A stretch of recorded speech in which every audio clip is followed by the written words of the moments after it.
तो देखिए, गरीब आदमी वही होता है साहब जिसके पास अनइम्पॉर्टेंट काम के लिए टाइम होता है और इंपॉर्टेंट काम के लिए बहाने होते हैं। इंसान गरीब कौन है? जिसके पास महत्वपूर्ण काम के लिए बहाने हैं और महत्वहीन काम के लिए उसके पास टाइम ही टाइम। आज के बाद जीवन में पूछिएगा कि टाइम जा कहां रहा है आपका। खुद से पूछिएगा कि किधर जा रहा है ये। और जब भी कोई काम कीजिएगा तो एक सवाल कीजिएगा, क्या ये इंपॉर्टेंट काम है? पूछिएगा अपने से, क्या ये इंपॉर्टेंट काम है जो कर रहा हूं? और अगर आपको लगता है इंपॉर्टेंट काम है तो उसको थोड़ा और कीजिएगा, खूब कीजिए। और अगर आपकी बुद्धि बोले कि ये इंपॉर्टेंट काम नहीं है, छोड़ दीजिए। और अब देखिए, थोड़ा ऐसे जी के एक ही सवाल पूछना। सरकार से तो बहुत लोग सवाल कर लेते हैं, औकात है तो खुद से सवाल कीजिए। सरकार से सवाल करने से सरकार बदलती होगी, आपकी जिंदगी तो नहीं बदलेगी साहब भाई। आपको सवाल खुद से करना होगा। आप जब तक खुद से सवाल नहीं करेंगे, आपका जीवन नहीं बदलेगा। और मैं आपसे कह रहा हूं, एफर्ट्स कर करके थक चुके हो लेकिन कोई रिजल्ट ही नहीं मिल रहा, देन लिसन टू दिस। एक बार ना एक आदमी ने 2 बीज लगाए, एक सनफ्लावर का और एक बैम्बू का। सनफ्लावर का पौधा जल्दी जल्दी बड़ा हो गया, उसमें बहुत सुंदर फूल लगे। और बैम्बू, वो तो हिला भी नहीं। इस बात को ना 2 साल हो गए।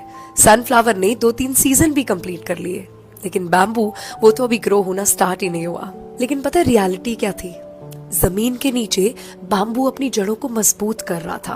और फिर एक टाइम आया जब सिर्फ 6 हफ्तों में ही बैम्बू 20 फुट ग्रो कर गया। कुछ समझ आया इससे?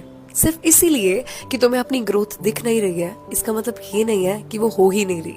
हर दिन तुम कुछ नया सीख रहे हो, तुम स्ट्रांग बन रहे हो। हाँ, तुम्हें वो दिख नहीं रहा, वो अलग बात है। इसीलिए ना बस पेशेंस रखो, क्योंकि तुम्हारा भी टाइम आ रहा है। Success demands 8 things.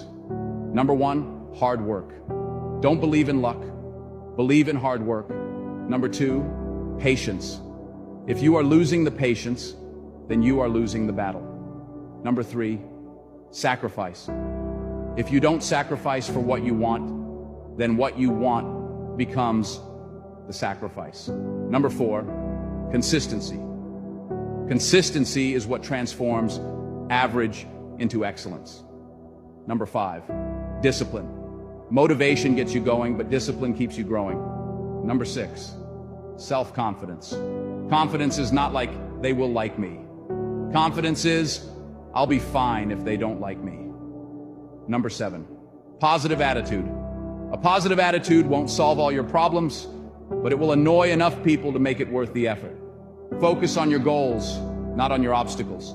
When you concentrate on what truly matters, the rest becomes irrelevant, allowing you to move forward with clarity and determination.